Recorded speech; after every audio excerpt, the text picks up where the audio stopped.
Wholesale Hotline, where we cover everything to do with wholesale real estate. I'm Jamil Damji. I'm Brent Daniels. And I am Pace Morby. And together we cover the most important parts of wholesale real estate. Lead generation. Conversion of sellers into contracts. And dispositions. Guys, remember when you're watching this show, do us a favor and squad up in the comments. Make sure that you are liking and subscribing to the YouTube channels and in the Facebook group Wholesale Hotline.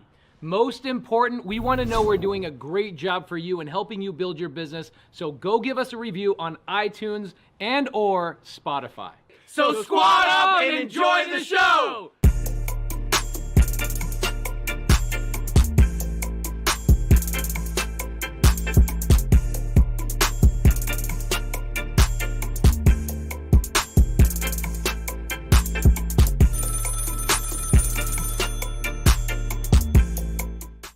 The same. Welcome to Wholesale Hotline number 192. I'm Brent Daniels, Mr. TTP, and of course, next to me, my brother, the king of wholesale. What's up, bro? Jamil Damji. How are you?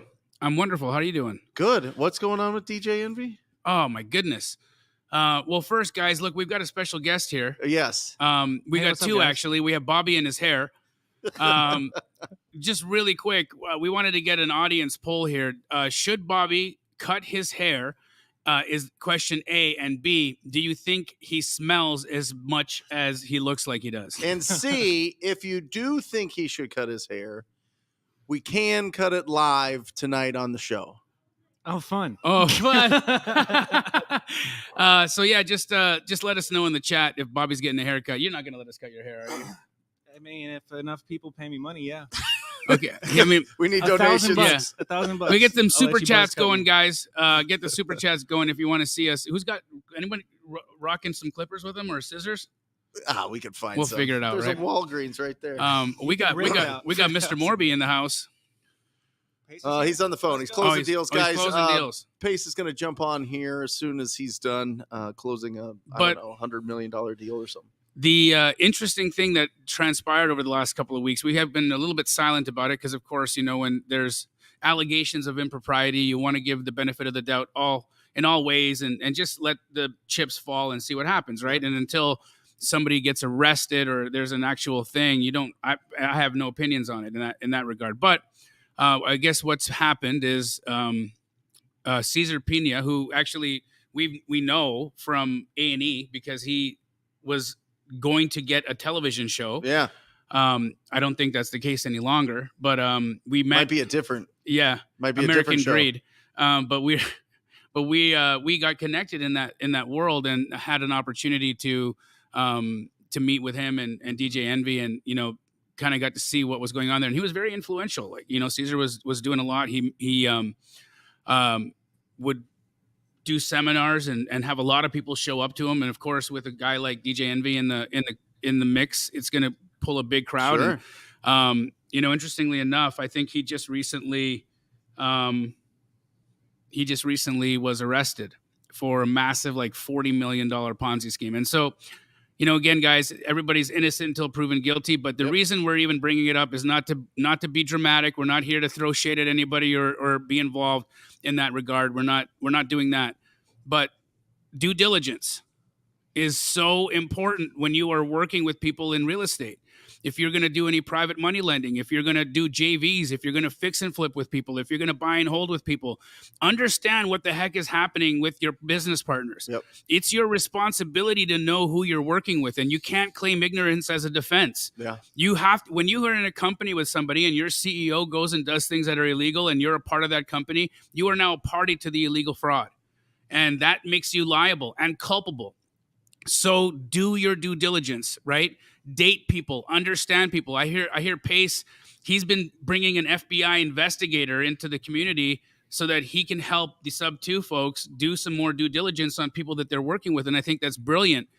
And I think that everybody should be really, really paying attention to what's going on in their world and what's going on in their business. And this is not to say to get paranoid, but it's important that you're aware. Yep. What's up, Pace? What up, my guys? Bobby, you've never looked better. You're Hi, so Pace. freaking handsome. I love you, dude. Bob, we just got a lot of Bobby's hot. And on that note, I'm out. Later. See You're ya. welcome, guys. We just got a lot of Bobby's hot Bobby, in the you chat. keep the hair. Keep the hair, bro. You Oh. get to keep it. He does look good. Yeah, that was a couple weeks ago. We ended up having the Attorney General of Utah, Sean Reyes, and then the District Attorney of California came out, Eric, talked about all the fraud that's happening in real estate right now. It's crazy. They said in the last 18 months, they've had to hire, I think, 3 times more people on their team than they've ever had to have, just because it's gotten so out of hand. And a lot of it is, did you hear the story about Eric asking me about, he's like, hey, let me break down this scam that's happening right now that's like rampant and we don't know what it is. Did you hear that story? Can I tell No, it? can you share? Okay, so this is how I got in touch. I've been friends with the Attorney General of Utah for probably 6-7 months now. So that relationship's been going on. But I get a call from Molly, my head of operations, about 4 months ago. And she says, hey, I see on your calendar you're busy. I'm sorry to bother you. And I know that when Molly calls, I need to answer. Right. Because she looks at my calendar. It's like Yvette on your team or somebody else on Yep. Brent's team. Like, you don't call when I'm in a meeting, right? Yeah, they call for important stuff. So she calls me. She says, you need to jump on this call with me. It's 3-way. And I said, well, what is it? What's going on? She says, it's the District Attorney of California. I'm like, wait, what? Okay. I get on the call and he assumed that one of my students was scamming an agent. And the reason he thought this is because he had a proof of funds with my name on it and a video of me opening up my bank account saying, hey, I've got $3 million in cash. So whoever is sending this video is my partner and we buy real estate together. He's like, honestly, it was like too good to be true. Yeah. We thought it was a scam. Wow. And now And they I were trying to verified- alert you to the fact that somebody was out there using a video of yours Yep. and trying to work with real estate agents to do business. And then you confirm that that was real. Yes. It was, Wow. yeah, Jacqueline says, that was such a good elephant challenge. I watched it while I was on vacation. That's hilarious. So she, this conversation continues on. We become friendly with each other. And Eric, the district attorney, says, hey, do you have like an hour of time? And I was like, I'll cancel my meetings. What the heck is going on? What do you want to talk about? He goes, me and my task force are running into a lot of scams, and we have not figured out the motive of one of these scams. We're really having a hard time. And basically what they're doing is they're reverse engineering what's happening to these people, to the victims, and they're figuring out what's the motive, who are these people, and how do we track them down, right? And a lot of times they're using old people in these romance scams. Have you guys heard about this? Yeah, where they like, they pretend they're interested romantically, and then they say they're like in trouble and they need money, and then that person just starts feeding them money until they bleed them dry. Basically, yeah. And he talked about the number one scam that's going on in real estate right now is land scams. Okay. Why? Why are land scams so big? It's because nobody's there to show you the property. So nobody ever has to meet the seller. The buyer doesn't ever have to meet anybody. The agent's like, yeah, why do you need a freaking walk through the property for? It's dirt, bro. Yeah, there's no door knocking. Right. There's no door knocking. Nobody has to find out what's under your skirt, essentially. Right. No, nobody's going to find who's the man behind the green curtain. So he says, I've got this other scam that we just can't figure out what it is. I'm like, all right, man, you got me in pins and needles. What the hell is it? Tell me about it. He goes, well, it's really weird. It makes no sense. What's happening is there's buyers, there's these investors that are going and getting agents under contract. And then after 3, 4, 5 months of follow-up before they get the contract, they're working. They're doing all this follow-up. They build these relationships. They get a contract with these agents. And then all of a sudden, they never hear from the buyer again. Got it. So it's a wholesaler that locked that up too high and then didn't have the sack to go and call the agent and cancel. He says it's rampant. He says it is such an overwhelming thing in California. And I said, Eric, this is called wholesaling. And essentially, here's what they're doing. I break it all down. I said, they're trying to get an assignment fee. And he goes, what'd you say? A what? And I go, it's assignment fee. He goes, can you say that slower? I'm writing this down. And I'm like, I'm blown away. The district attorney of California doesn't know what wholesaling is or what an assignment is. Wow. right? And they assume it's a scam. Why do they assume Right, it's a scam? because they don't understand why would anybody do it. So if they don't know why somebody's doing it, there has to be a part B that's going on behind the scenes that they're not quite sure of, right? It makes no sense. And so Yeah. I basically, I just listened to this whole thing. I'm like, I said, Eric, here's the problem. There's people that are learning only on YouTube. They don't have any mentors. They don't have any community. And so what's happening is they don't know how to find a buyer. And what they're doing is they're going out and finding sellers before they find a buyer, when they should be going out and finding a buyer, or at least somebody that can help them dispo the deal, sell the deal before they go out and lock up the contracts. Like I did my first 100 deals I did in real estate. Basically, the majority of them just went to Jamil. I would send a text to Jamil saying, hey, I'm meeting with the seller. Yeah, and we'd always talk about the numbers. Yeah, I go, I'm meeting with the seller in 45 minutes. What do I need to buy this at? And Jamil would give me a number, and I knew that I had a backstop. I knew that I could get something under contract. And he goes, so why aren't these other wholesalers doing the same thing? I go, I don't know, dude. We have a free podcast on Monday. We try and teach people not to do this, yet we've got the district attorney assuming people are getting scammed. You know, that's just going to create so many problems for the wholesalers that are doing it right. The wholesalers that are putting their best foot forward and having high integrity, and when you do make a mistake, owning the mistake, calling the agent, explaining that you got the deal locked up too high. In fact, how many deals happen through that honesty channel, right? We've locked up deals too high before. Sure. We call the agent and we say, hey, listen, we got into the house and we've made a big mistake here. Mm-hmm. Like, we are so off on numbers. The best thing for me to do right now is to cancel right now and let you and your seller go and find another buyer. We're really far apart. Yep. And then that's when the agent's like, okay, well, sometimes they say, sure, let's cancel. But 50% of the time they say, well, where do you need to be? Yep. And then you tell them where you need to be. And they may not decide that day that they're going to take it. But if time goes by, lo and behold, a couple of weeks or 3 weeks or a month later, you get a phone call from that agent and you keep following up as well.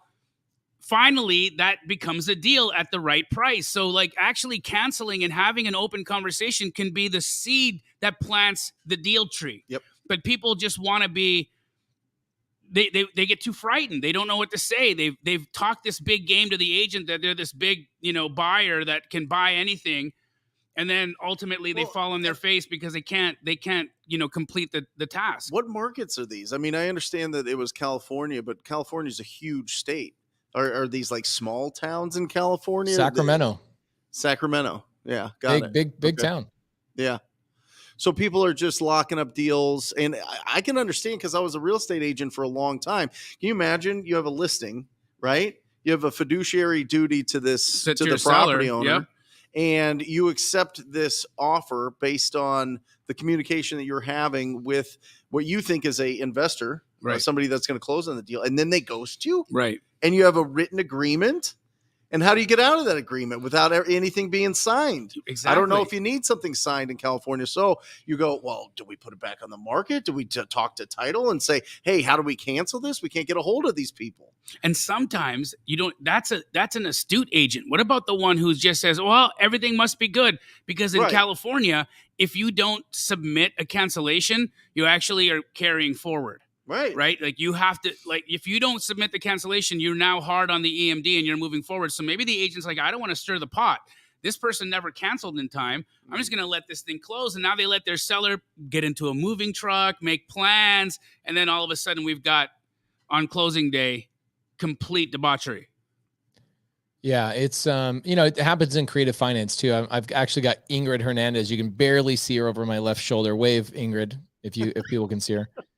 Her and I are doing, she just sold me a duplex sub-2 deal here in Mesa, Arizona. And a non-sub-2 student brought the deal to her. And she was like, your numbers are wrong. You got to go back and re-talk to the seller. Here's what will actually work that it will allow me to help you sell the deal. And they went back based on her instructions and what she instructed them to do. And they said, hey, we're sorry. We either need to cancel or we've got to restructure it. This doesn't make sense on cash flow. We made a mistake. Mm-hmm. And they adjusted it. They followed what she said. It turned into from a non-cash flowing deal into a cash flowing deal by structuring the payments differently. And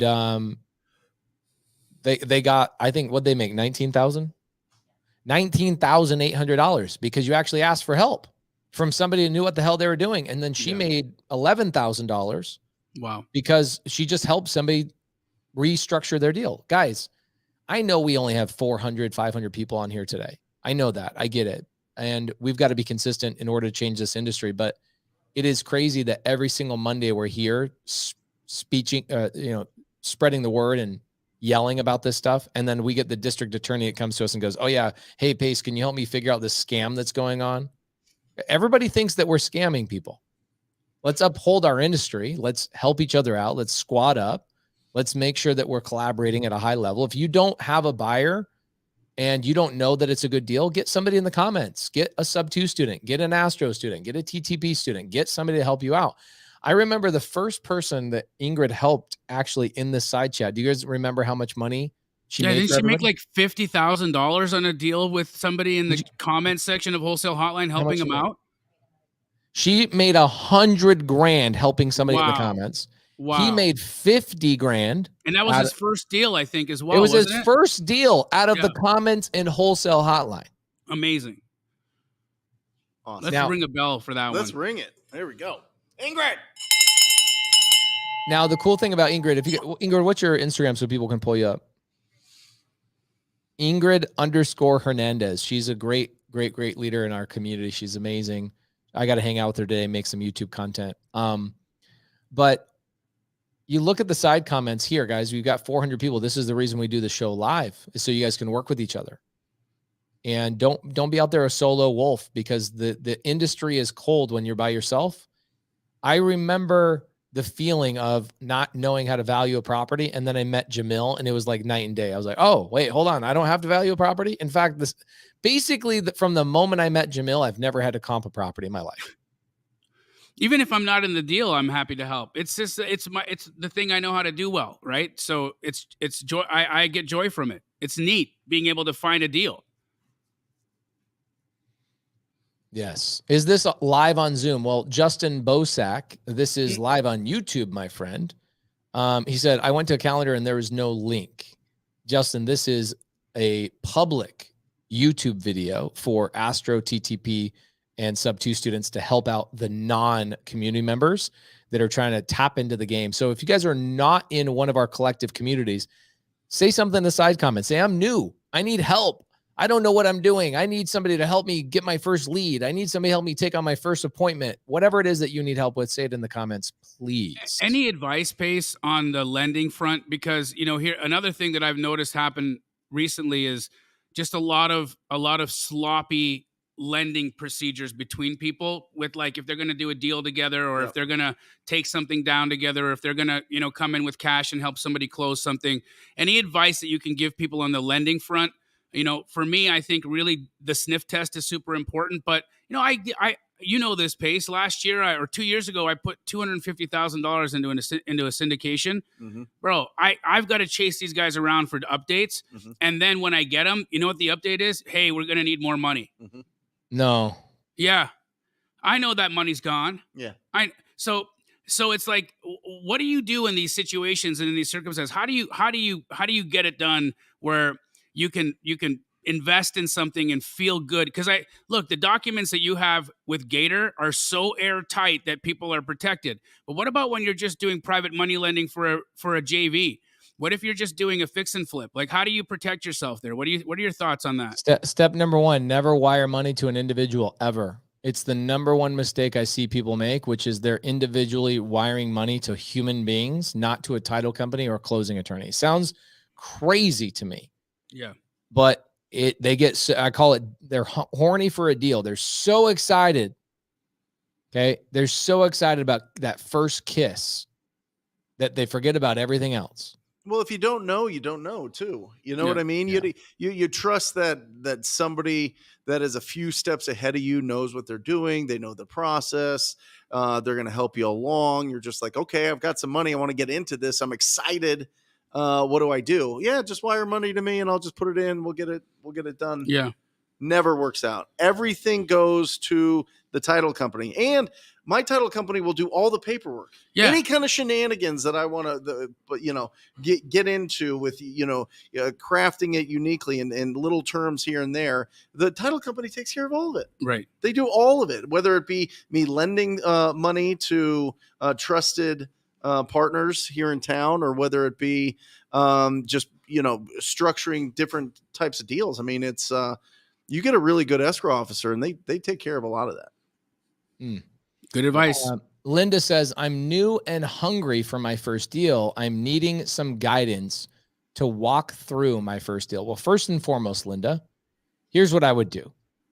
I would find out what your avatar is. What does your first deal mean to you? Are you going to wholesale? Are you going to fix and flip? Are you going to buy and hold? What does a deal look like to you? Are you somebody that's like, I need money in the next 30 days, like a significant chunk of money? Probably better for a wholesale. If you're like, I want to build wealth, I have a great job, and I want to start accumulating rentals, probably better to be a buy and holder, right? So you don't really need much help. I mean, Ingrid here has accumulated 10 rentals. Are basically all of them creative finance? All except one are creative. Oh, she did a Burr deal. Shame. So she did 9 creative finance deals since I've known her that are in her portfolio. And a lot of those, Ingrid, I would imagine, just get brought to you from the community, right? She says yes. So you don't need to go find deals if you understand your avatar. Your avatar. Go to my YouTube channel, Linda, and type in Pace Morby avatar. And I have this amazing video about how to identify who you are in this game. And who you are is where you're going to start. So a lot of times what happens is new people, they go, I don't know where to start. And I go, perfect. Tell me about yourself. And it turns into a 45-minute conversation. Most people just starting out don't even know who they are. Do you have a budget? Do you love your job? Do you hate your job? Are you like, I have to get out of here. I'll do anything but. Okay, well, you know what I might suggest to you is if you hate your job, you live on your own, you don't have a wife and kids, I would say quit your shitty job and go work for a wholesale business. Just go work for somebody's business. Get right into the industry. Start calling their leads. We're hiring. There you go. Keegley's hiring everywhere. Right? If you're a husband and you got a wife with kids, I'd probably say, you know what, keep your job and do X, Y, and Z on the side. All right, now let's identify what X, Y, and Z is. Do you have money for a budget to start spending money on advertising to get leads coming in? Oh, no. I don't have any extra money. My kids have perpetual diarrhea. I'm having to buy diapers all the time. I can barely afford the diapers. Perfect. You don't have a budget. So if you don't have a budget, I'm going to tell you, you probably got a JV with other people, right? Astro flipping. Or what I would suggest is you start door knocking, because that doesn't cost you any money. Brent, is there anything else that doesn't cost any money besides door knocking and doing astro flipping, basically JVing with other people? Anything you can think of? I mean, reaching out to agents, right? And something that that Jamil and Astro have perfected. So anything, guys, if you want any information on that, go to Jamil's YouTube channel. And you've got a ton of stuff there that you can just get right now. Or you could just reach out to people that own rundown properties. It's not, listen, if you don't have a huge budget when you're getting started and you want to find really good opportunities to replace your income, or maybe just really good opportunities to find a deal and partner with somebody that has the money for a buy and hold strategy, you got to talk to people. You got to go out there and you have to have quality conversations with the property owners that have these rundown properties, because they have personal problems with these properties. So you solve those problems, you win. And whether that's on market or off market, it's up to you. But the fact is, if you don't have the budget to find great opportunities, you're gonna have to put in the work. Glenn just talked to how many people today? 82. How many good leads? 2 solid leads. Are they gonna sign an agreement in the next 30 or so days? It's incredible what that process is too, right? Because he got 2 hot leads today, but he knows it's a 90-day cycle. Right. Maybe even a little bit longer. But that's the amount of consistency you've got to have in order for this to actually materialize and work for you. Yeah. Even if you're spending money, if he's buying lists, that's going to cost him thousands of bucks. Well, listen, we get going, we build the momentum, we get the team, and then we get to start marketing. Yeah. Right. Yeah. And I think all roads lead to marketing at some point. If you're going to go direct to owner, for sure. What do you think? I mean, you built a whole business off of relationships. Yeah, but you know, so, in the same regard, it's still marketing. Right. You know, we're still calling people. We're still having to. No, but I mean, they're not calling. You know what I mean? Yeah, it's not You're inbound. not spending $50,000 a month on pay-per-click. Correct. We're spending 30 a Right. month on pay-per-click, Right. and they're awesome. Oh my gosh, Good it leads. is bananas right now, bro. Wow. It is absolutely crazy. It's awesome. Yeah. But it leads to that. But if you don't have a huge budget to be able to go and spend, and it's anywhere from $5,000 to $10,000 a deal, if you're going to be spending marketing dollars. Is that what you're in right now? PPC Yeah. is between $5,000 and $10,000 a deal? Pay-per-click's like on the lower end of that, but TV, I think, feeds that. So I'm not sure because we spend a bunch on TV right now testing that out. But yeah, I mean, pay-per-click's probably around $5,500, $6,000. But the deals are 33. Yeah. You know what I Yeah, mean? yeah. Like, It's great ROI. Yeah. Angie Milanazzo says, I'm going to miss the elephant challenge. I have killed the elephant challenge permanently. You shot the elephant? I shot He the ate elephant. I ran it for a year and like 2 or 3 months. We got hundreds and hundreds and hundreds of people their deals. Angie Milanazzo right here on the screen. She probably was getting 15 deals a month by just helping the baby elephants. I call the people in my free Facebook group the baby elephants, because they hold on to the tails of my leaders. And Angie, all I can tell you is this. I love you and I appreciate you. And if you know anything about me, I only make things better. I'm going to simplify the elephant challenge to be something better, more consistent, more action-packed, and something that you don't have to wait a whole month for the next one. So just stay tuned. We got some cool things that we're working on. I also am planning on doing something that doesn't require a lot of support. I do so many crazy things all the time. My team complains that it requires too much support. My team would come to me and go, oh, your elephant challenge is requiring so much support and this, that, and the other. Me and Carly were crushing it. Carly Grunman, who's like my wingman in the elephant challenge, but I had other internal teammates that were complaining that I was over fulfilling and that we didn't have a large enough team to fulfill on a free challenge that we didn't monetize on. And so I just said, all right, I'm going to kill it. And I'll create something that will require one man, one screen to make it a lot better. So Angie, just know we got something cool coming up. Appreciate you. Dope. awesome. Can I pull the crowd real quick? We got a Of course, great crowd here today. I don't know if you could switch to who's got pending deals right now. You guys, right? You just did working on it. Where's the ladies Glenn. in there? All I see is a bunch of dudes. Huh? Any We got hot some chicks in there? ladies. some. We got some We got ladies in some. the house. Where are they? They're in the back. They're in the back. Yeah, sorry, the camera angle doesn't get all of it. What's Okay, up, guys? Um, How you doing? they were on What's last week too. Have a seat. yep. Sit on each other's lap. So tell us about the deal. What's going on? So we got it from an agent. Mike's there. Microphone. Okay. Yeah. We got it from an agent on Friday, I believe. We locked it up. Yeah, and we're gonna try to sell it. It's not the best deal. It's not the worst deal. Was it Phoenix? What do you mean Yeah. not the best deal? Well, Should we comp it right now and tell them if it's a deal or not? yeah, please do. Yeah, actually. let's see. Yeah. What? Give me the address. We have a few people want to walk it, but Just tell them the address like Okay. silently so we don't so the video can stay up. Okay. So guys, Jamil is going to comp right here on his phone. What do you use to pull it up? I'm gonna use Zillow because it's on my phone and it's You- just quick. He's going to pull up Zillow. So what do you do on Zillow when you're putting in an address? I'm essentially looking for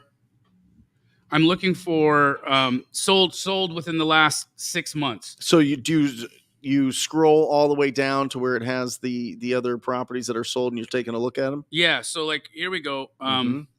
What I'm gonna do here, it says this house is in foreclosure. It's pre-foreclosure. It's going to auction, and it says from 328,100, which tells me that's probably what the mortgage Sure. what they owe. That's typically what that is. Yep. But let's take a look. That could also be very wrong. So, the size of this guy is 3'1", 1170. Okay, that's a small guy. What do you think about that one bath? Well, I think that you're going to definitely have to add a bath to that for sure. Would you comp it against a 2-bath? If I had to, if there wasn't anything else that I could use, I would, but then I would make an adjustment for the bathroom. How much would you make? 10,000. That's it? That's about what it costs.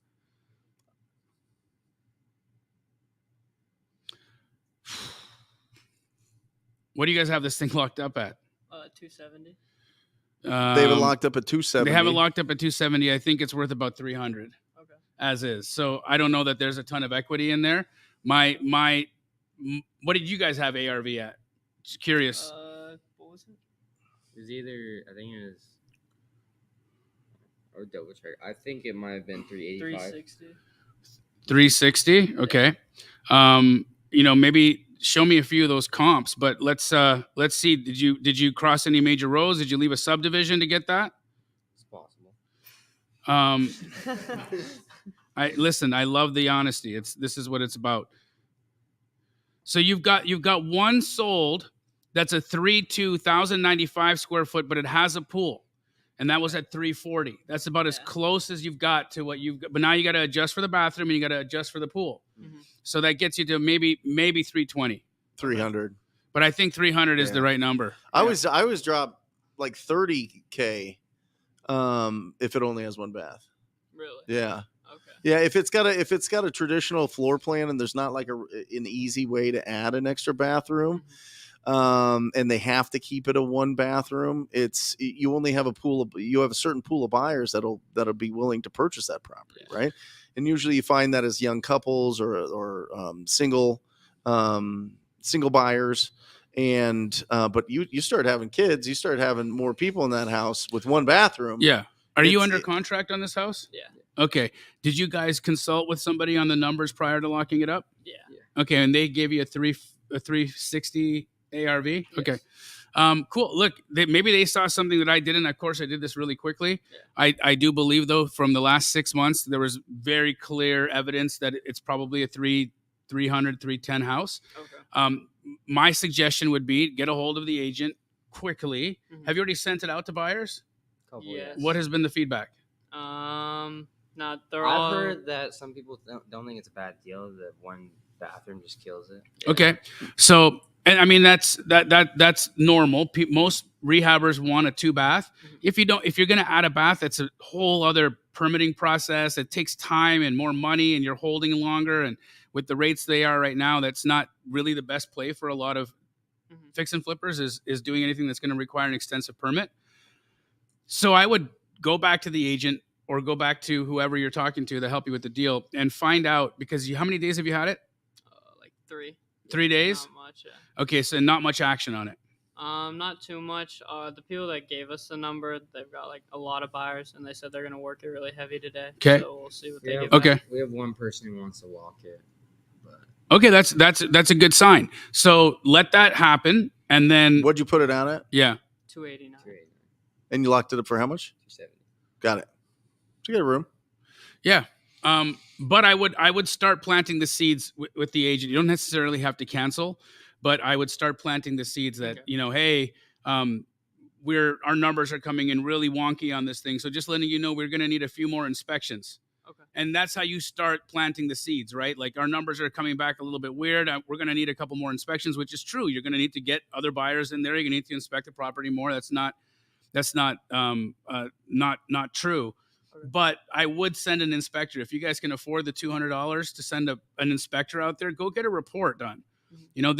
You would not believe how valuable that 10-page document can be for a renegotiation. And for us, it's worth it to do, especially if you're in a situation right now where you've locked something up a little bit. I think that there's a good opportunity for a renegotiation there. So don't give up. Okay. Keep working what you're doing, but start planting the seeds for your next move. Was it active on the market? No. It was off market? Yeah. It was when we locked it up, and then the day that we locked it up, it went on Zillow as foreclosure. Right. That's okay. That's still not on market, Yeah. so you're fine. Yeah, that's just on Zillow. Okay. Good Cool. stuff. Well, keep All going, right. guys. Congrats Yes. on the action. That's great. Yes. Thank I you. wish you real guys quick, well. you built a relationship with an agent. Agent sent you this off market, correct? Got it. There's a question in the chat. Just make your heart just sing. It does. I love it. I love it. I just wish that Pace's advice was really good, and I love that they went to somebody for that. Also for your guys' own knowledge, really getting proficient at valuing these yourselves as well. As I would ask the guy who gave you the 350 or the 360 comp, send it to me, right? Like, hey, let me see that comp, because I mean I could be missing it as well. So there may be an opportunity for a bigger play here, but always just ask, hey, oh, awesome, thank you for that ARV. Which comp did you use? And take a look. Then you've got it in your back pocket when somebody like me starts talking crap. You can be like, what are you saying? Here's chew on this comp from 2021. I'm just playing. Guys, 3 parts to this business. That's why there's 3 hosts on this show. Lead generation, converting those leads into a signed, approved agreement, and then exit strategy. If you want to boil down the exit strategies, you're either buying it and flipping it, you're buying it and holding it, or you're assigning your right to purchase that property. There's only 3. There's 3 buckets there. So I think that, Jamil, this is really interesting because since the beginning of like real estate investing, it all comes down to owning real estate and flipping real estate. Yep. Wholesaling is a sales and marketing business. You know what I'm saying? It is. That is what this is. So this is really important to understand that when you're going out and finding opportunities, this is building the machine that finds you the flips and the holds that you want to do. Okay? Now, where people kind of get sticky is they're like, well, I need to understand comps. I need to understand sales. I need to understand all those things. That's like any other sales and marketing business. Yeah, you have to know the business to sell the business. Right. Right. You got to be able to understand that. And so that's why it really does. If that's why it's not the true pure real estate investing. Real estate investing is buying and holding or buying and selling. Yeah. But you have to be on title to be a real estate investor. We are wholesalers. We find the opportunities. We give it to the people that are in a place where they want to hold it or they want to flip it. Does that all make sense? Right? Sure does. We are sales and marketing business. So if we're a sales and marketing business, what are our tools? Our tools are our ability to effectively communicate. And the more people we talk to, the more opportunities we find, right? Yes, sir. But it is the hardest part of all of it is finding great deals because there's way more money than there are deals, right? There's way more investors than there are out there going and finding all these opportunities. We see that that's the case when, Jabba the Hutt over there could get $40 million wired to him from people that didn't even check to see if these addresses were even owned by him. Oh, it happens all the time. It's crazy. Happens all the time.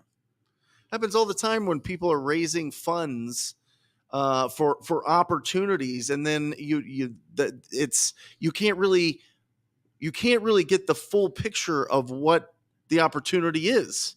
That's why I think it's so smart. And what I mean is, like, you don't know if it's a great opportunity or a bad one if you're not in the trenches understanding how to recognize opportunity. Correct. That's it. And that's the levels of this game, is just recognizing different opportunities. You know that you could have a buyer that buys in a certain area. They'll pay retail plus because they want to develop land in a certain area or a certain neighborhood, or they're going to buy and hold, and they have a tremendous amount of money and they just want to plant their money in a certain area. You know those buyers because you've talked to a lot of those buyers because you've sold properties to those buyers. So the starting point, in my opinion, to be wildly successful as a real estate entrepreneur is the sales and marketing. It is going out there and finding the opportunities and recognizing the opportunities. And you get to sit back and see what all the other buyers do with these opportunities.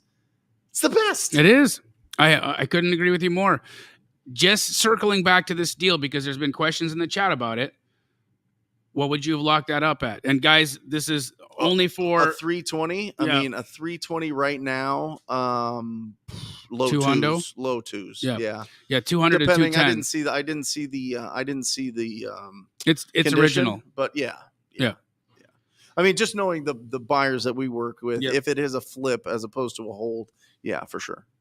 But we're an appreciation market. This is something that's really interesting too. Because if you really do an analysis of a rental property and really put in all the different costs that are involved, very rarely do you find that you're going to cash flow any of these properties, like true cash flow, to where it's actually paying your bills for at least 10, 15, 20 years It can be that of long. ownership. Yeah. Look, you get You know what people one tenant that just they just live there. They do normal wear and tear.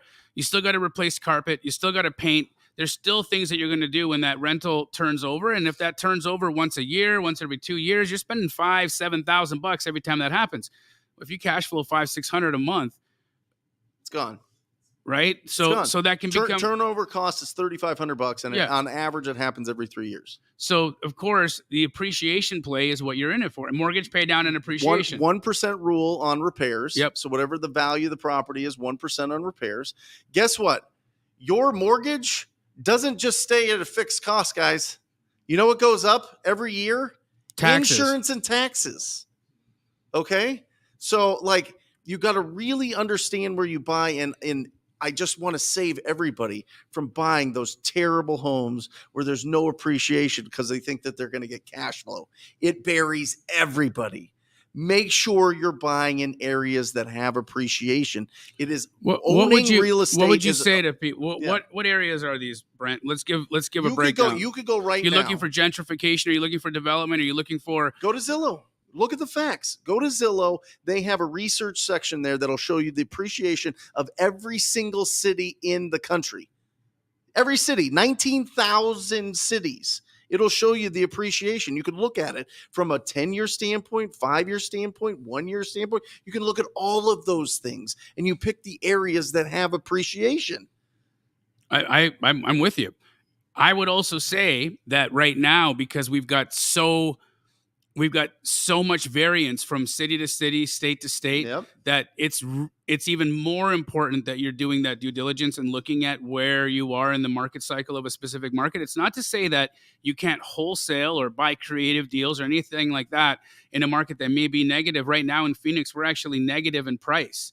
We've gone negative in price just recently. Did you see that? Mhm. And the reason for it is as soon as the mortgage rates increased, we had another little bit of a shockwave that went in through the market, and it created a little bit of a scare on the retail side, right? So people kind of pumped the brakes. Yep. And we're seeing that now as a good opportunity for you to go in and make really disrespectful offers, because there's opportunities to make them get done, for them to take them. So now is a great time to get out there and start really hammering on those deals and making sure that these numbers make sense. Only if they want to sell their property. Correct. I mean, we're offering on properties that need significant renovation. Well, significant renovation means significant risk. And with significant risk, that means higher reward. Right. And we get to sit back as a sales and marketing company to go back and find all these opportunities, see where everybody's buying at, seeing the people that are the most successful, and then model those people. Yes. It's the best. Correct. I'm just telling you. I really go after this because there's 19 million real estate investors apparently, and there's like 50,000 wholesalers. You know what I mean? And it's like we have the cheat code. Right. We have the cheat code. Have conversations, make offers all day long, build up a big, healthy, heavy bank account, and then go cherry pick the best deals that you want. And by the way, It's that simple. By the way, you build it to the point where you're not working in your business anymore, in the sales and marketing. It's a true machine. It's a servant to you. When was the last time you were in there going on appointments, going and comping all these deals on a daily basis? I do it for fun Of these course. days, right? I'm not required to. If you wanted to go to Canada all summer, Yeah. and just turn your phone off, No problem. right? Yep. Seriously. Yeah. It's crazy.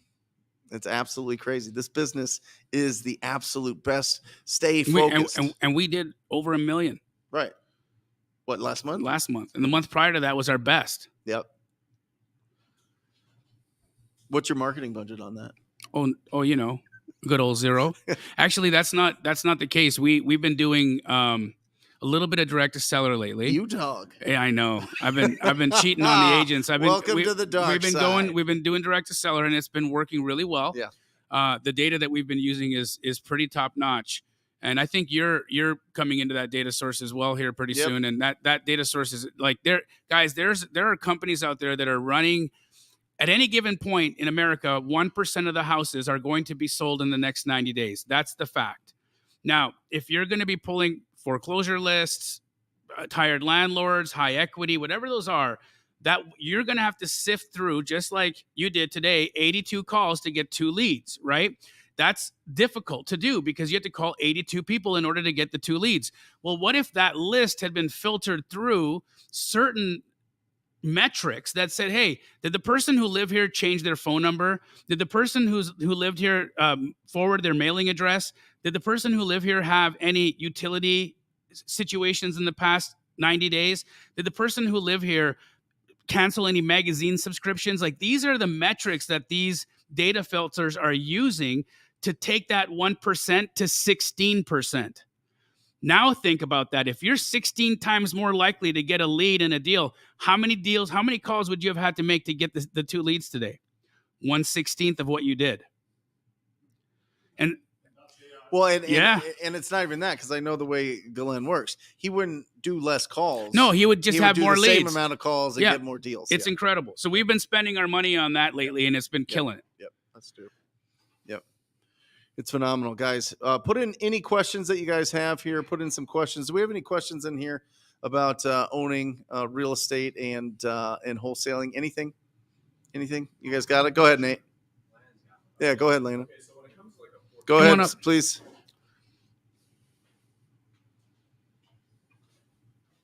What's your name, bro? Landon. Hey, Landon. ASU. These guys run the ASU club. That's dope. The ASU Real Estate Club. What's up, bro? Yep. Tell us your question. So when it comes to like wholesaling a foreclosure deal, so I get a lot of foreclosure leads. It's kind of what I'm targeting right now. A lot of them 10. So like one I'm working with right now, property's worth $30K, but $60K in the outstanding mortgage. She's behind like 3 to 5 months. Yeah. So I don't know whether or not I should try to structure a sub 2 deal or just kind of move on and go to the next one. What do you recommend with low equity? Where is this? Ohio. So she owes how much? $60K. Is that a first mortgage or a second? First. How did she get such a high mortgage on a place that's only worth 30 grand? What happened? Beats me. It's destroyed. I mean, the property doesn't look good. She was renting it out for a while, and then tenants. I mean, there's still a tenant in there, but she wants to get them out. She wants to be done with the property. Yeah. Got it. Gosh, that's a tough one, and I think in that circumstance, my honest answer, I walk away from that. Yeah, I'm not. There's too many other opportunities. Yeah. So I mean, that's just a long transaction, because you're probably going to have to do a short sale. Yeah. Or it just is going to go. It's going to go back. Now, if that was a $30K property and she had a $40,000 mortgage on it, that could be an interesting situation, because if her mortgage was 1 or 2 or 3% and it was really low, and that you knew that payment was going to be like $200, $300, or $400. Well, yeah, you can probably cash flow that, right? So you probably have to do some renovation. You'd probably have to pay that, the difference in your balance, or, give the seller something to leave. But in my opinion, that would be an attractive situation. But when you're 30 to 60, I would walk away from that. Where do you kind of cut it off in that like pre-foreclosure equity side? I mean, does it really matter? Just it just depends on the strategy. It depends on the condition of the house. If it's destroyed, I'm walking away. Right. If it's in good shape and it's something that you can take over the loan, that's a good opportunity there. But again, I would sell all those to somebody else. Okay. Yeah, I wouldn't keep any of them. What's your Instagram, bro? Landon Galvin, LANDON GALVIN. Nice. Good to see you. Yeah. Thank you. Awesome. Of course. Guys, keep your questions coming in the chat. We're here to answer them for the next 40 minutes. That's right. Very very interesting things that I've been seeing though nationally in the housing market right now. So we do not have a national housing market. If anyone tells you that, they don't know what they're talking about. We have a very regionally specific real estate market where we have a neighborhood by neighborhood. In some areas, absolutely. And so it's super important that you're not just knowing the basic details about the places that you guys are working in. Find out stuff. Go do some research. Like what neighborhoods are popping, what neighborhoods are developing, where is their activity. The more research and the more information that you're taking before you start doing your work, the higher your likelihood of really being able to target good areas. So just keep that stuff in mind. Wow, we got another deal. Come on. We're done. Hey, congrats. Wow, good job. Another JV deal, Verdon. Congratulations. If you wouldn't mind telling us, how did you do on that JV deal? What you make? We like numbers here. Let us know, Verdon. It's a celebration. Let's see what we've got here. When approaching an agent and trying to build a relationship, do I tell them I'm a wholesaler or just a buyer group of investors? Thanks. Well, from Howard Wildy. Congrats, 5K, man. That is great, and I'm sure the other person in the deal made another 5,000. So you brought $10,000 of value to the business, and I couldn't be happier for you. Congrats. What would you say to this for Howard, Brent? Yeah, I'm the buyer every time, guys. We're gonna say this until we're blue in the face. We're gonna say this until they run us off the internet. There is something called transactional funding. Do you know anywhere that does transactional funding? Absolutely, yeah. If you go to flipcash.com, is it Flipcash Today? I think it's flipcashtoday.com. What is it, Bobby? Yep. Flipcashtoday.com. Gosh, I need to know my websites. Flipcashtoday.com. We do transactional funding, meaning that you don't have to assign. You don't have to wholesale and get out of the deal that way. You can double close. You actually will bring money to the table. Dwight Ruffin, he's in the Astro community. He's got a deal right now where he's making $65,000 on it. Mm-hmm.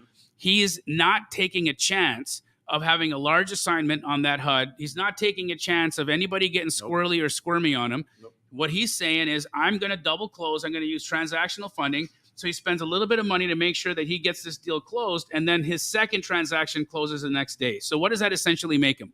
The buyer. Even though he only owns it for 24 hours, he's still the buyer, Howard.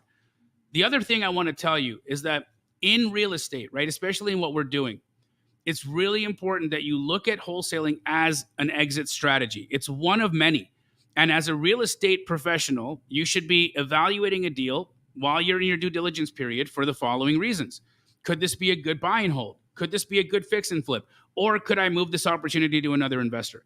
I do all three of those. That may not be true for you, okay? And that's okay. If it's not true for you, then don't feel inclined to say it. But if you are evaluating the deal for potential rental opportunity, if you are evaluating the deal for a potential fix and flip opportunity, you have 500 or 600 people in the chat right now, many of whom are private money lenders that would partner with you if you did want to flip the deal. So why would you discount yourself? Why would you label yourself to reducing yourself to a one thing? You know, I talked about this on the Sunday Theory call in my Astro community. It's these stories we tell ourselves, you know, the 30-second pitch. It's interesting. As Pace and I travel around, you get these 30-second pitches from people. They give you an introduction of who they are. Yeah. And I was sitting there listening to an introduction, and this guy walks up. And of course, he wants to learn from me. He wants to do something, right? So the introduction I got was his victim story. Mm-hmm. It was all the reasons why life had been so hard for him, why he wasn't able to get stuff done, where his hangups were, how come his wife didn't support him, all the things. There was a whole laundry list of reasons why he wasn't at the place that he wanted to be at. Yeah. He didn't realize that I continued listening to him as he was networking with other people. And as I turned and started talking to somebody else, a really beautiful woman walked up. And his next pitch, as what he was explaining to himself, was, I'm an acquisition specialist. We do anywhere between 2 to 3 deals a month. I'm in this market, yada, yada, yada. And I'm like, wow, you're two versions, right? There's two versions of you. There's the victim version of you, and then there's the bullshit version of you. But which one are you? Yep. right? And I think it's really important that we understand our stories, because our stories are limiting us and our stories are holding us down. So if you have a version of yourself that's not empowering you, write a new one. I would rather him walk around telling everybody the BS version, because that actually gave him more than his victim story. Sure. You know? Yeah. Interesting. Yeah. Question, fellas. Would you put non-refundable 5K earnest deposit on a fix and flip property that is out of state? Sure. Depends on the price. I mean, it depends on the deal, Junior Cal. Listen, every piece of property is a deal at the right price, in my opinion.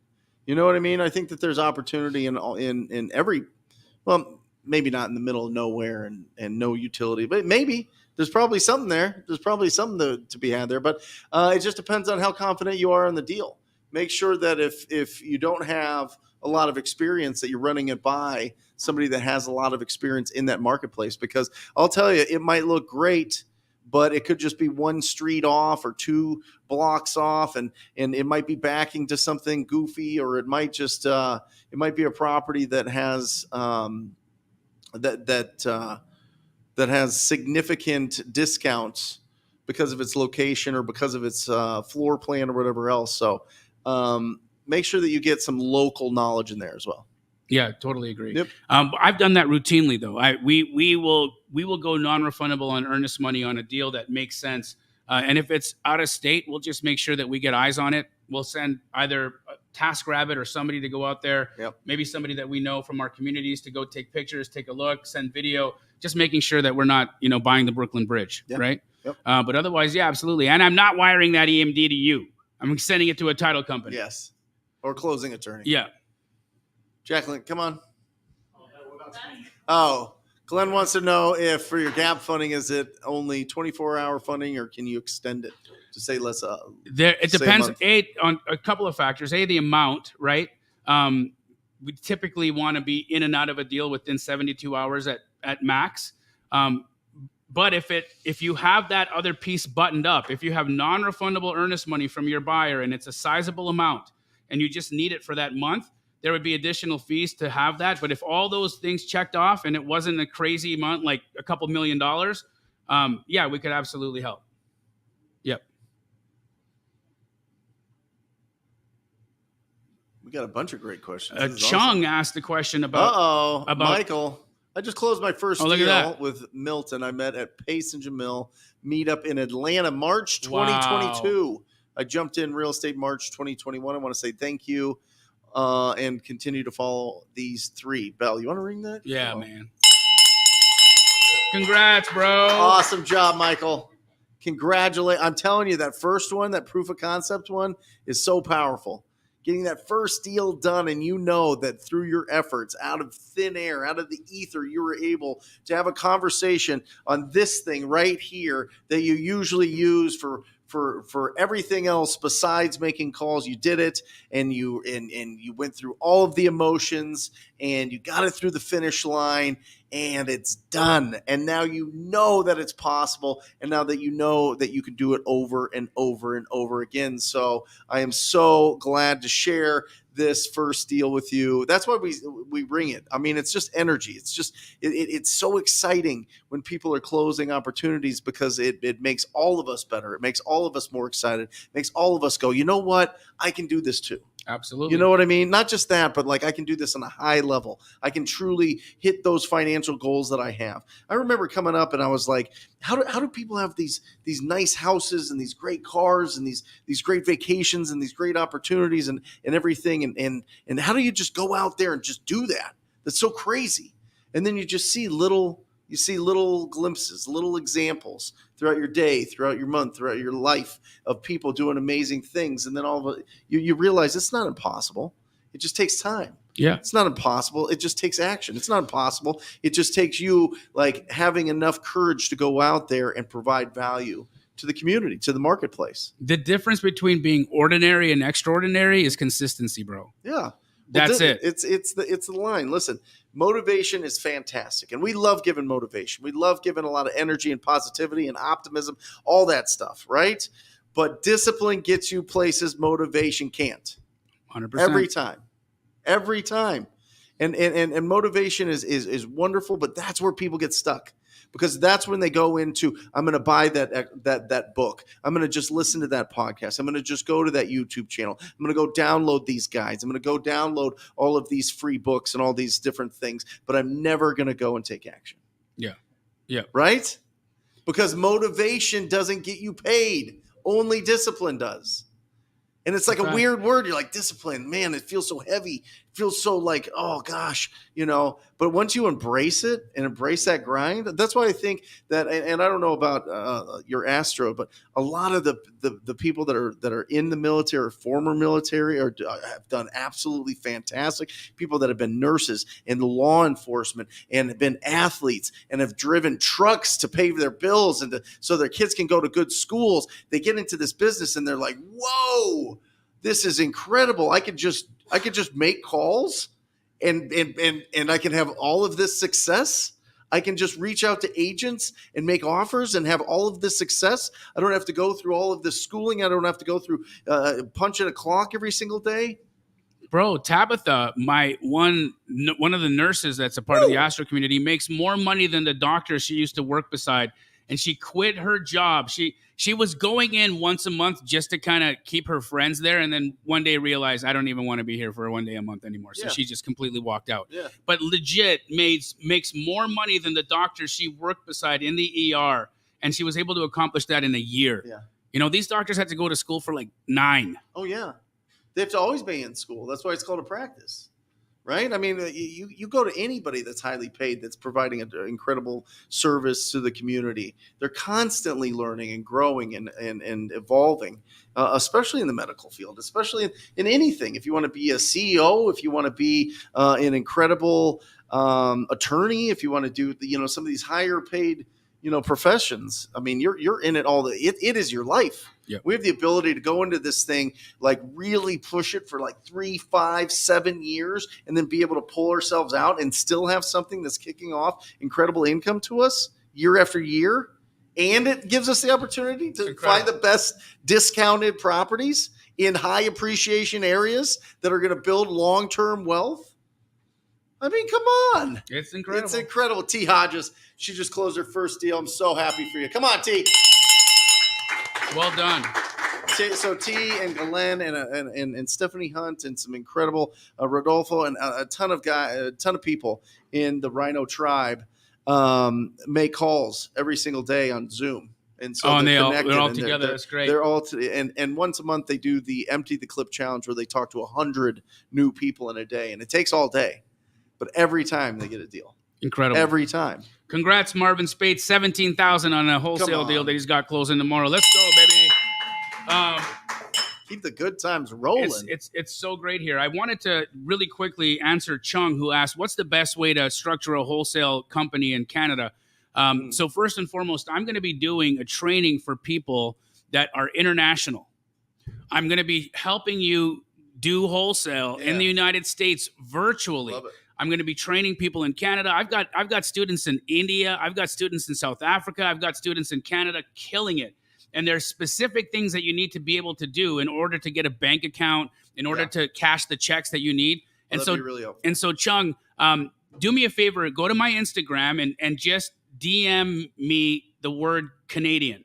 And I will respond to you within the next couple of weeks with the date and time of a training that I'm going to do specifically for international people that are trying to get out of their rat race of whatever they're doing out in their worlds and virtually wholesale properties in the United States. I'm going to show you exactly how to structure it, how to structure the company, how to make sure you're not getting into trouble with taxes, how to really do this in a way where you can build a scalable business, but not in the U.S. Love it. Absolutely love it. So DM me the word Canadian and we'll respond. Yep. Keep your questions coming in, guys. King Edward said, I'm trying to... Landon's got one. Okay, yeah, go ahead, brother.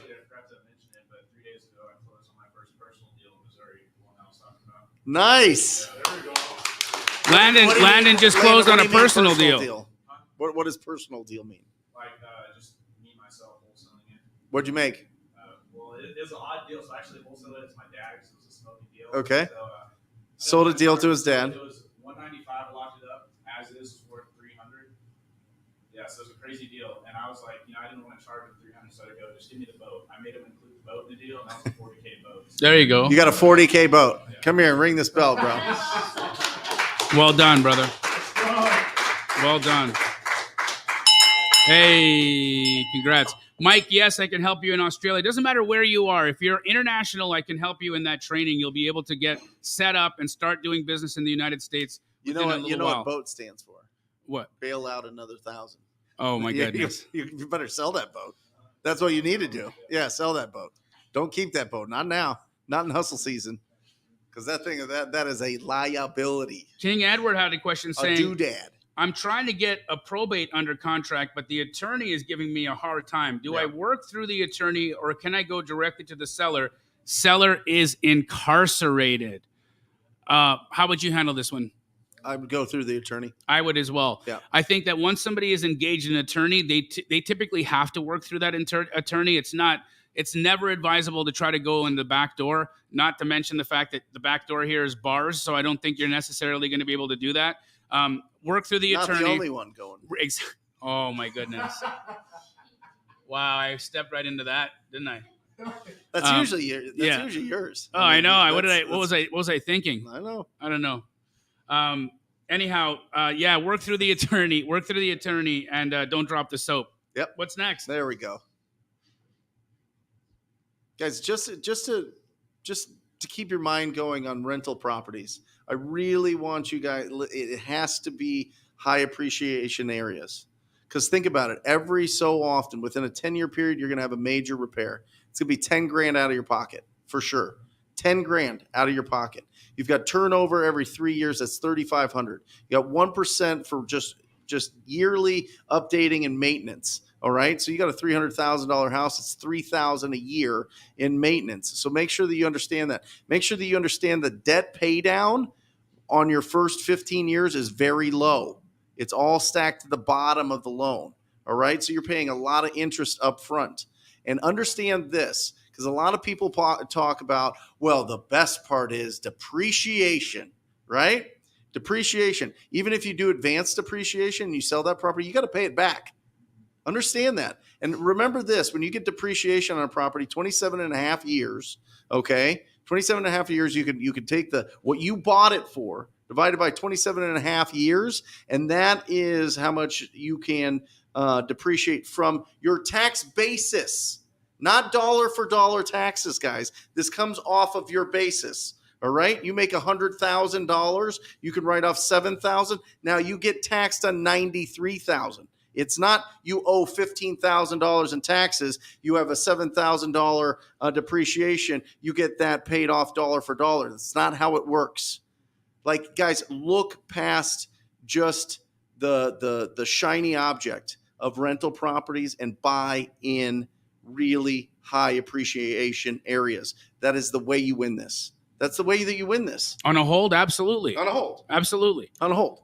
Yeah, on a hold. The rest of it, wholesale. The rest of it, sell to somebody else. The rest of it, get rid of these properties. I'm just telling you, it is going to save you so much heartache and headache, not to mention all of the property management fees, not to mention that they say on average it's between 10 and 15 years. Let's call it 12. That property that you bought looking fantastic needs a complete remodel. Yeah, 100%. Yeah. Okay, and complete remodels are an average $46,000. Guys, think about these things. As you're building your business, as you're making decisions on what properties to keep, we buy things at a discount because we're wholesalers, and we hold them in really great high appreciation areas. That's how you win this game. That's how you don't lose everything on a rental property and feel like a scumbag because you can't fix that roof because you didn't have 10 grand sitting in an account. Mm-hmm. I got a question here from the Best Social Experiment Experiences. Says, hey, man, you guys are creative with these names. I like it. You know, he said, hey, Jamil, I'm out here in Canada, trying. I added that part. Yeah. Trying the Wyoming, Michigan, reaching out to agents. How do you navigate tough? He wants to know, how do you navigate tough agents? Well, here's the deal, right? Every person you talk to is going to have a mood. And sometimes that mood is what it is. I don't label somebody, oh, this is an agent, they were terrible, they were hard, because I can call an agent on Monday Yep. and they'll be a complete like knucklehead, Mhm. and then call that same agent on a Friday Mhm. and that person will be, sweeter than honey. And it's just about what's going on in their life at the moment, right? And so what I would say to you is if you're having a hard time with a real estate agent, there's one of two things are going on. A, you sound like you're selling something, and so you're being rejected because you don't have a good opener, you don't have good tone. I can tell you when you call an agent and you're like, "Hi, how are you today? This is Jamil. Are you Brent Daniels, a real estate agent? Mhm. I sound like I'm selling you something. Yeah. I need to be calling you with the status of, hey, what are you selling me? Mhm. I got the money. I'm the buyer. I'm the client. You can't be on the phone with a real estate agent trying to sell them on anything. That's not how this goes. Yep. They're selling you. And that is the mindset that you got to take when you're having these phone calls. And these agents won't be as hard anymore because now you're going to make them work for the business instead of you working for it in the opposite direction. Yeah. Well, you said it perfectly. I mean, you wrap it up with one word: alignment. Yep. Alignment. Get in alignment with everybody. Try to do it with everybody. If you have enough confidence in yourself and you know that what you're doing on a daily basis is trying to provide as much value as possible, then nobody can beat you up. You know what I mean? Even if they're having a bad day, it says, okay, bro, what's going on here? Yeah. You know what I mean? Like, people have bad days. Yeah. People have bad interactions. But I always find when you have a great tone of voice, when you have when you're not adding friction to the conversation, when you're not arguing with people, you can pretty much have a great day every day. Right. Not all the time. And There's sometimes you don't even that have to fake. No. I've done some calls. Authentic enthusiasm is powerful. 100%. Authentic curiosity is powerful. Authentic kindness is powerful. I've literally told agents that I'm brand new at this. What do you think I need to buy this house at to make some money? And the agent gave me the number that I was trying to get the thing locked up at. Think of that, right? I'm literally just telling this person, I'm really brand new at this. My goal is to try to buy a house and fix and flip it. You got this thing listed at like $280. Where do you think I need to buy this thing in order for me to make a little bit of money and sell it? Probably about 200. Okay, well, thank you for helping me negotiate that. Like, this is the agent telling me this is where this thing needs to be in order for you to make money on it. All the time. Right? So you don't have to be a phony. You don't have to make up stuff. You can be, as Brent just said, enthusiastic and honest. As long as you're kind, as long as you're inquisitive, and as long as you sound like a real person that's really trying to do business, you're going to be respected and you're going to have the same reciprocated energy sent back to you. That's just how communication works. We mirror people, right? So if you come off arrogant, douchey, guess what you're going to get? Yeah. Vinegar and water. Yeah. And practice. I mean, if you're not used to it, if you're not used to having conversations, role play, practice, do it a bunch over and over and over and over again. And you're going to get a lot more confident with it. And you're going to understand how to effectively communicate in this business. But it all comes down to effective communication, conversations and offers. Malika, sorry, go ahead. No, Malika just asked, hey, do I create my own contracts or should I use some of the ones that other people are giving out? I've got a contract. If you go to my Instagram and my highlights you can click on that. I have a contract you can download. I'm sure you've got a contract you can download. Wholesalinginc.com. So try one of those two, download both of them, look at both of them, see what you understand, and make sure that you've got a good sense of what the contract says. Read the words. They're important. Even if you don't understand all of them, find out what they mean so that you don't put yourself in a situation. But these contracts that we create are typically written in our favor. Now, know this, Malika. These will only work if you're going direct to seller. Okay, you can only use your own provided contract if you're going direct to seller, calling the homeowners and providing the contract in order to lock the deal up. If you're working with a real estate agent, never, ever, ever, ever try to use your own contract in a real estate agent deal. It's not how it works. The real estate agent is required by their board of ethics to use the state-approved contract. They are not allowed to use any other contract. So they are the ones who are going to create the contract for you. They are the ones who are going to send it to you for signatures. They're the ones who are going to ask you for the terms. That's the important piece. Yep. Great question.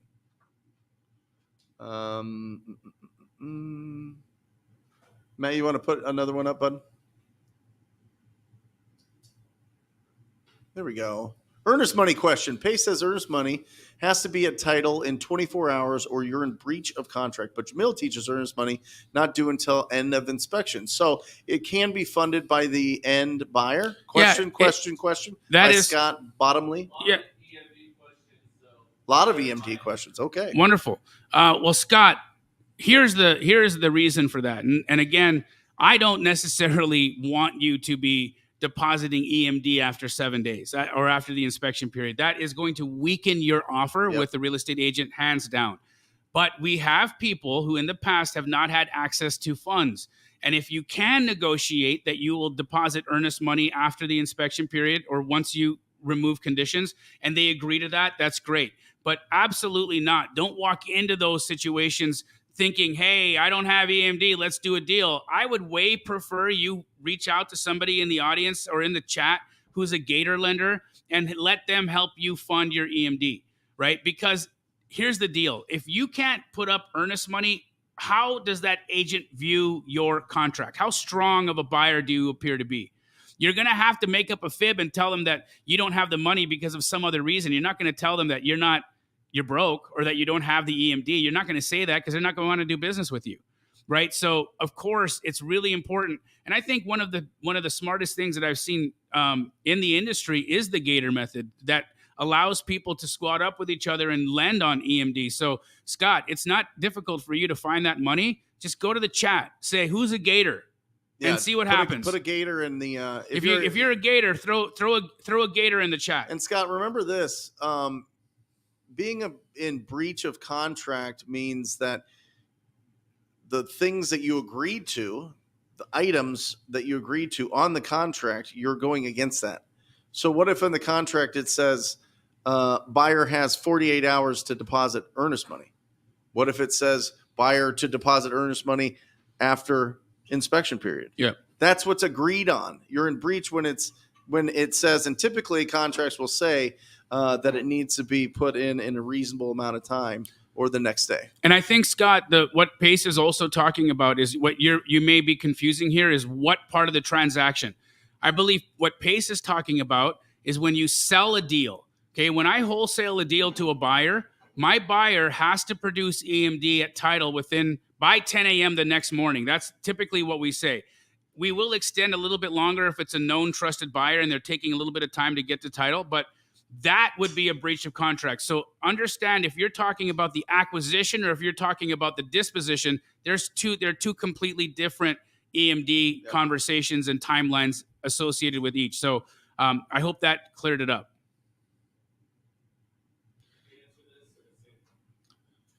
If a wholesaler brings you a deal and they say their earnest money deposit they put into the deal was only $100, is that legal for a wholesaler to do and not considered a breach of contract? What's agreed? What's agreed on the purchase agreement? That's it. Guys, you have to understand the whole relationship between you and the seller and you and the buyer and the seller is all laid out in the purchase agreement. That's what it's there for. That's what lays out what's going to happen. That's what contracts do. So that then you turn it over to the title company. Typically, they interpret that contract and make sure that if you're supposed to get your earnest money in, you get your earnest money in. 100%. Somebody asked, is there going to be any, do we do any trainings? I'm doing a Nightmare on Deal Street at the end of the month. Are you? Fun little Halloween theme, direct to seller. I'm going to be using that really good data. So if you guys are wondering what that data is like or how many contacts I can make, I'm going to be cold calling homeowners direct to seller for 2 straight days. Bobby or somebody on my team, please throw the registration link up in the chat so people can make sure they attend that. I am Leola. How do you do the contracts, or how do a wholesaler get paid? Will I do a contract with the cash buyer and with the realtor? Yeah, you're going to do a purchase agreement with the property owner, and you're going to do an assignment agreement with the cash buyer if you're going to be assigning that deal. So if you need any further explanation on that, we have a ton of videos on my channel, on Jamil's channel, so definitely check that out. Deshaun asked, what agents do you call for market deals. Interesting. So, Deshaun, it's not that you're calling specific agents that'll have specific off-market deals. No. That's not how it works.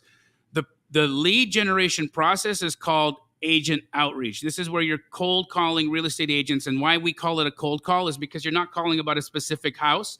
You're just calling to see if they have anything coming to the market in original condition or needing a lot of work. All right. And now what we call this is a pocket listing. This is where a real estate agent knows that there's this hoarder house or this situation that they've been doing lead generation on or prospecting on, and they're pretty close to getting a listing agreement.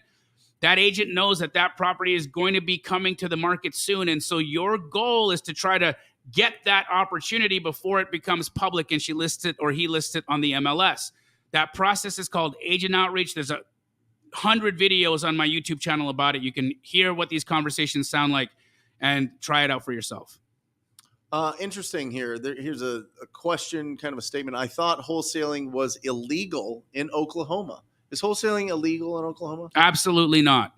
Is it illegal anywhere in the country? Wholesaling is legal in all states. You are required, however, in Oklahoma to be a licensed real estate agent. Let me ask you this, though, and you probably know this. What if you don't have a license? Then you need to use transactional funding and close the deal. Or can you get like a broker list, which is a flat fee listing service, have it all signed by the seller that you have the right to put this property on the market. If you have somebody representing you, that flat fee broker now represents you. Can you just list it on the MLS and sell it? I believe you could. Right. Yep. I believe that's a workaround as well. 100%. Now that's going to be a little bit more moving parts, but why would that be an issue? If you got the right team together, then of course you could do it. Or, I mean, if you have an agent that's friendly with you, you could have the agent do the deal and you could do a JV with the agent. I mean, there's so many ways that you can skin the cat here. Yep. But don't let a regulation stop you. Just play in the regulations. The key here is they want you to be able to close or have a license. So figure one of the two things out. Work with somebody who's licensed and do the deal that way, or use transactional funding and close on the deal and then sell it the next day. That's essentially how you would do that and not have to worry about the legalities in Oklahoma. Jose Salmon says, I have a land deal for $40K in Texas. It is worth currently $50K. How much can I make wholesaling it? It's not a lot of spread there, brother. Yeah, I don't know that you can make any money on that. You don't really have a ton of value here, right? You got something at what 80% of value. And first of all, how do you know that it's worth $50K, right? It's only worth what somebody's willing to pay for it. And so if it hasn't sold yet, but it's listed at $50K, that's not what it's worth. That's what it's listed at. The fact that you can get it for 40 just means that you negotiated it down. But a buyer is going to look at that and say, hey, what's the value here? What did you do for me that I couldn't have done myself? Ask yourself that question every time you're doing a deal that's on market.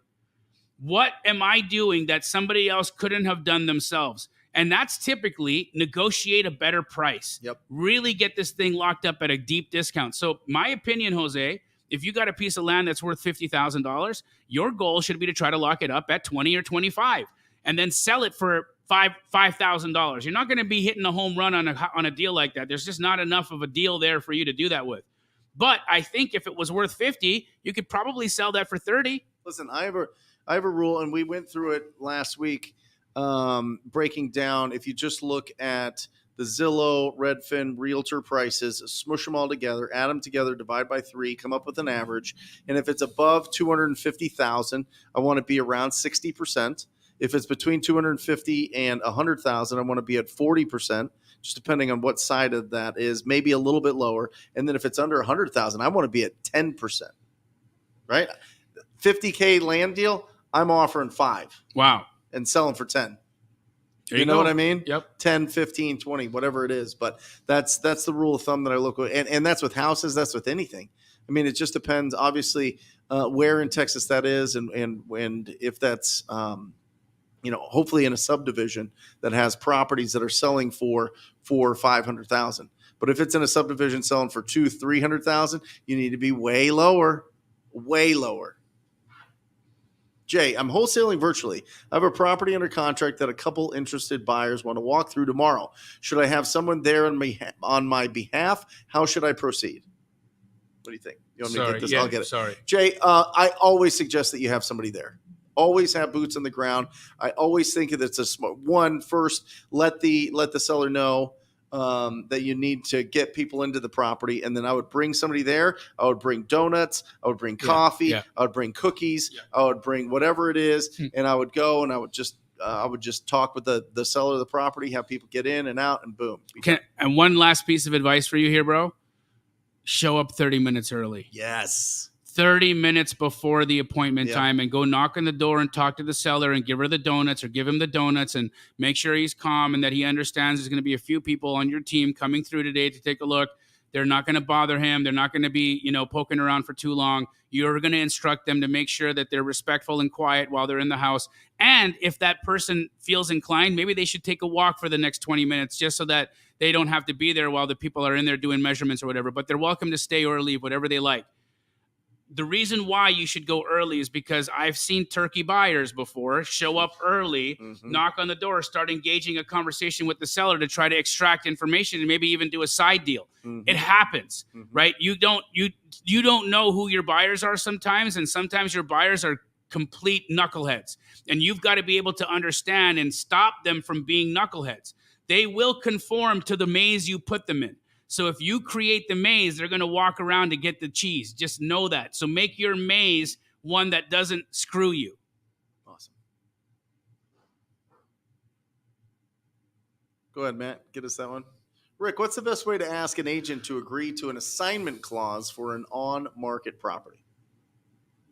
Well, I always tell an agent that I'm not necessarily sure what entity I'm going to close in. Yep. I may bring a deal partner or a funding partner to the table that will want security. So I may assign my contract to them so that it closes in that entity, which is essentially called what? A wholesale deal. I might assign my deal to another entity that's going to be my funding partner or bring money to the table. That's a buyer, right? And so, I'm using more sophisticated language to say it, but that's essentially what I'm saying. And agents don't have a problem when you're sophisticated in your operation and you say the words correctly. So, you can say, I may decide to move it to another entity for tax reasons, which is also something I do. And you may or may not be doing this as well, but for me, I've got some companies that make a substantial amount of income, and I might want to move that property to there so I can take the depreciation on it. So, look, there's a number of reasons why you could want an assignable contract. The last thing I'm going to say is that most businesses that are in the game of real estate have assignment and or assignee in their buyer name anyways. I did a deal with D.R. Horton. They wholesaled it. This is America's national home builder, like the number one home builder in the entire country, wholesaled a deal that I sold them. So wholesaling is not only done by private equity companies, by publicly traded institutions. It's done in commercial real estate. It's done by sophisticated hedge funds. It is done rampantly across the board. So you just have to be as sophisticated in your explanation of what you're doing so that your agent doesn't have an issue. And then the last thing, if you have an agent that's giving you a hard time, just say, okay, no problem, and use transactional funding and close it. Yeah, in Arizona, it's disclosed. You have to disclose if you're wholesaling. Yep. So, it's right there on the contract. And so I think if you communicate effectively and let them know that it's going to get done, then boom, you're going to be fine. And it's disclosed. The big problems that you have as a real estate entrepreneur is when you don't disclose. We're truth tellers, truth seekers. So just go there with confidence. And if people don't want to do business with us, we'll find people that do. You know what I mean? We always will. And there's deals everywhere. Americans have been doing deals forever. You know what the most gangster deal ever? The Louisiana Purchase. You ever looked into that deal? That one's bananas. What happened there? We had a seller called France that had to get rid of a big piece of property because they were still fighting the British and they were doing some other stuff with Spain. They're like, oh boy, we need to free up some capital here. We need some money now. And they sold it to us for like nothing. I think we got, will somebody pull it up? It's like $900 180,000 acres or million or something. I don't know, but it was like for cents on the, I mean, just absolute bananas how much land we bought because there was a distressed property owner that wanted speed and convenience. It happens It every day. happens. Every single day. Every single day. And any of you guys that think that you can't or people would never sell something on a discount for speed and convenience, ask yourself why you did it when you traded in your car. 530 million acres for how much? 17 million? 15 million. Come on. Insane. That's a good deal. Great deal. I want to know who negotiated that. I'm going to read his autobiography. It was probably one of Pace Morby's ancestors. If I'm going to take a guess. That's right. Guys, we are at our time here. Pace, we love you. He had to bolt here, but he sends his regards and tells everybody keep working hard. Brent, any final words? Yeah, guys, just focus on what you can do tomorrow. Just focus on what you can do each day. Don't worry about don't worry about the rest of the week. Don't worry about the month. Don't worry about the end of the year. Just do your job today. Just do what you're supposed to that day. Just have more conversations than you ever thought possible. And if you've never had a conversation, go on Zillow tomorrow. Go on For Sale by Owner and just call up that owner and ask them if the property's still available. That's it. It's just that little spark that you need to start taking action, because if we just stay in the books, if we just stay in the podcast, if we just stay in the YouTube, we can't provide value. We don't get paid. And when we provide value and we get paid in this business, we find incredible deals. We change the whole trajectory of our financial future with our family, and we become that catalyst in our family to do amazing things. It's really incredible. Love you guys. The challenge, Nightmare on Deal Street, web address is right over there. Register, come hang out with me. Going direct to seller is going to be juicy. See you guys. Later. Love you. Or just say squat up. So squat up and enjoy the show. Yeah. Yeah. Okay. 1, 2, 3. So squat up and enjoy the show. What are you doing? I didn't say that thing. Why? I don't know. I Okay. forgot. So squat up and enjoy the show. Cool. I think we should use the one where Jamil doesn't say anything.